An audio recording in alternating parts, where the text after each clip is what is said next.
was asked about those photos of him with organized crime figures. But I never had anything to do with him business-wise, rarely socially. No connection really whatsoever.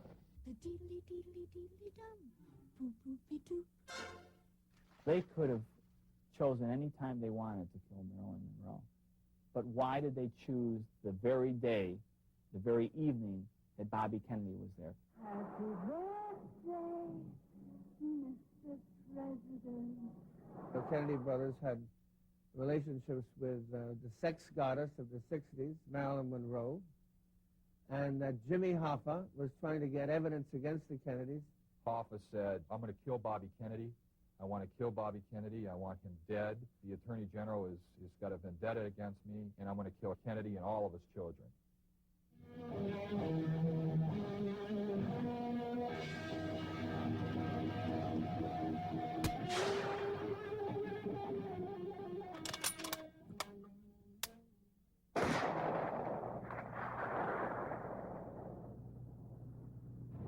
It appears as though something has happened in the motorcade group. Something, I repeat.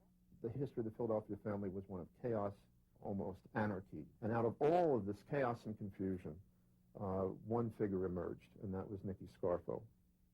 Nicky puts a step forward, and I see my gun. I mean, it happens quick. Back of this guy's head, and pow! And the name of the deceased again?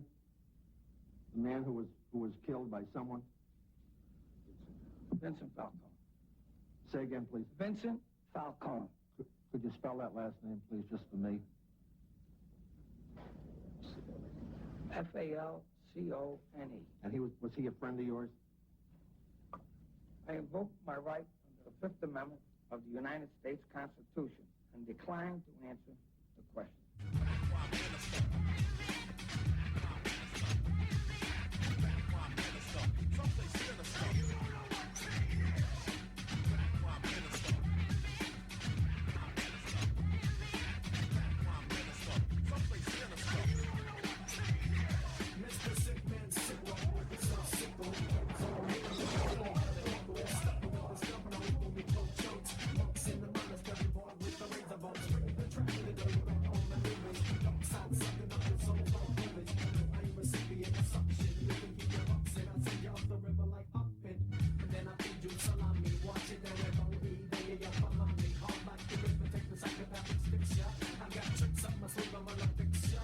Any group that involves itself in multifaceted types of crime like extortion and labor racketeering and drugs and crimes of violence for profit, and has a corporate, quasi-corporate structure is what I would define as organized crime. The La Cosa Nostra, or the Mafia, has become the stereotypical example of it.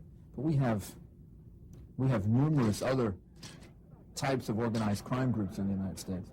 And nowadays, some of them are becoming more powerful, more violent, and even wealthier than the old La Cosa Nostra Mafia organization. To some extent, the outlaw to the American mind means the independent person, the person who is operating outside the system. The romanticizing of the mafia is almost part of a pattern that we go through in romanticizing the outlaw in the United States. That's an old American tradition that goes back to the Weston novels and Billy the Kid and Bonnie and Clyde. The infamous gangster, Charles Arthur Pretty Boy Floyd, was not romanticized by the press like his contemporaries. Instead, he was portrayed as a cold-hearted, ruthless criminal who in reality did not commit many of the crimes attributed to him. Born and raised in Oklahoma, Floyd worked on his family's dirt farm, struggling for years through drought and hardship until the area became part of the Great Dust Bowl. Almost destitute, Floyd knew where there was money. He obtained a pistol and drove to St. Louis, where he committed a quick payroll robbery. On June 17, 1933, 5 men were machine gunned to death in the Kansas City train station by 3 gunmen. Floyd and his new partner, Anna Ricchetti, were identified as the killers. To his dying day, Floyd insisted he had not been in on the Kansas City massacre. Time ran out on Pretty Boy Floyd on October 22, 1934. Trying to escape a local dragnet, FBI bullets cut him down. FBI agent Melvin Purvis asked him as he lay dying, "Are you Pretty Boy Floyd?" "I am Charles Arthur Floyd," he said, and he died.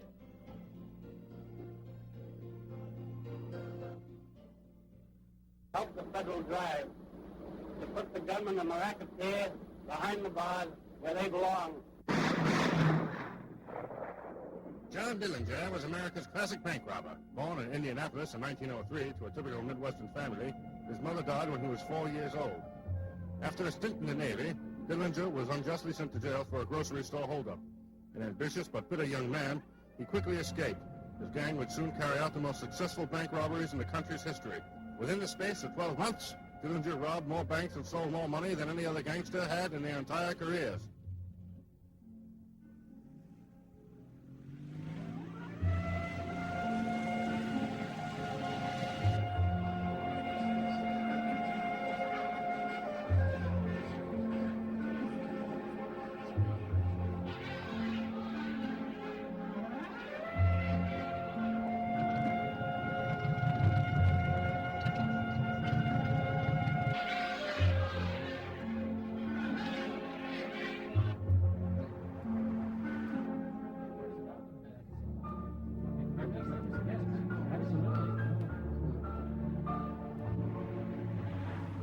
And greatly admired gangster managed to escape again by carving a phony pistol out of soap.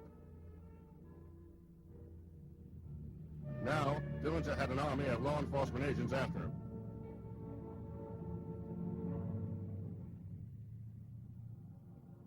Finally cornered in the alley behind a movie theater, Dillinger was reportedly shot in the back by agents of the FBI.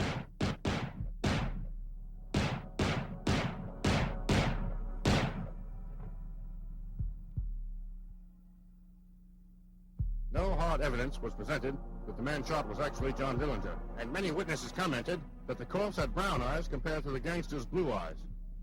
Only a handful of men, including a young J. Edgar Hoover, knew the truth. Regardless, Dillinger left his mark on history. It must have been pretty strange for an Italian coming to America and say these people are making it a crime to drink alcoholic beverages. That's a pretty good business to get into. In a sense, Prohibition created organized criminal activity. But you see, Capone had one hell of an organization. He was a great organizer. If he'd have been in a legitimate business, he'd be a success. Not only did he control booze, he controlled gambling, prostitution, bookies, which took care of gambling. He didn't discriminate. He got the Jews to take care of that. He knew who to pick for certain jobs. There was a rumor that Anselmi and Scalise were going to get rid of Al Capone and take over his position. Well, of course, Al Capone, before he had anybody killed, he always gave him a party. So they rented a banquet hall, a place which is now North Hammond. It used to be Roby, Indiana. When the two came there, he asked one of the boys to give him a bat. He says, "Well, boys, I understand you want to take my job, huh?" He took that bat.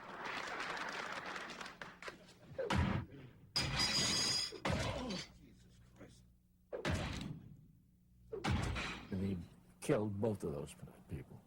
It was Scalise and Anselmi. There was another person. He just was in the wrong place.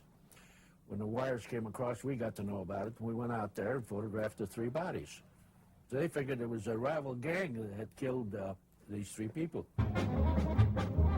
He held a meeting at the Morrison Hotel, and he called all these, there's different gangs. They had a meeting, and he said, "Now look, like Bugs Moran, Joe Saldus, O'Donnell, and some others. And they're lieutenants and whatever." And he said, "Look, there's enough for everybody. Why kill each other?" He figured, why have a war when there's enough for everybody? And everybody followed through except Bugs Moran. The St. Valentine's Day Massacre was done by the Capone gang, posing as policemen. Moran rented a garage or a warehouse, 21 or 2200 something Clark Street. And he used to meet there. Well, Al Capone had some people across the street to watch to see when he was coming into that meeting. Bugs Moran had he was about 10, 15 minutes late. He had to stop somewhere, and because the meeting was set for 10 o'clock. And that's when the boys broke in, and I'm sure that it was Jack McGurn.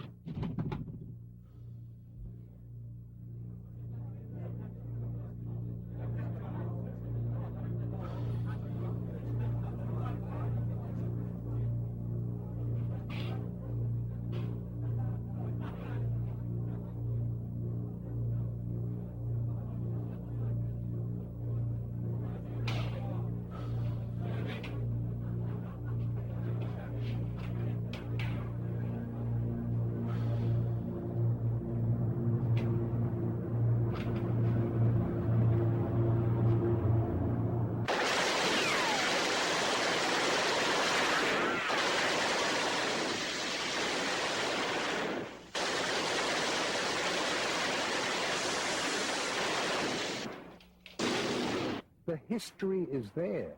History is there. This was not a group of friends all together one for one. From 1930 right up till they killed Paul Castellano 4 years ago, they're all killing one another, plotting against one another, stealing from one another, and the evidence is there, but the media never picked it up and said, you know, this story is a myth. They're all together. They're double-crossing and killing one another for 50 years. As Luciano gets up from the table, he winks at the guy that's sitting at the table, giving the signal. The guy gives a signal to the people in the car. Luciano goes in the bathroom. This is all quick, like, you know, I'm talking tongue slow, but it's all quick, like, it's all timed perfectly. He goes into the bathroom. Two of the four walk in, and they start shooting all over the place. And Joe the boss, when they 6, 7, 8 shells in him, he fell down on the table in his own pool of blood. Luciano hears all the shots outside. He finishes, he washes his hands, comes out, he looks around, he calls the cops. Everybody was happy for a while. Luciano and Maranzano was happy, and he set himself up to be God for tutti God. All right, that's boss of all bosses. Maranzano formed the 5 families in New York. He created the position of Capo di Tutti Capi, the boss of all bosses, and put himself in that position. That was the modern mob that formed in this country.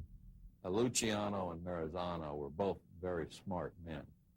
Maranzano gave him the foundation, and Luciano built upon that foundation, enabled them to get into labor racketeering and to expand their type of illegal activity. And that's why they became the predominant organized crime group in the United States. In the meantime, everybody's worried that Disraeli's, because he's getting guys going to the electric chair. I mean, he's a Class A stool pigeon. Abe Relis was a witness who was going to testify against various individuals in Murder Incorporated. He was kept as a protected witness in a hotel room in Brooklyn, the Half Moon Hotel.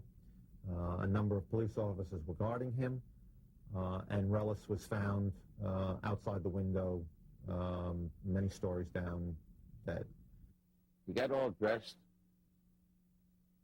and they hit him over the head. They killed him in the room, the 2 cops.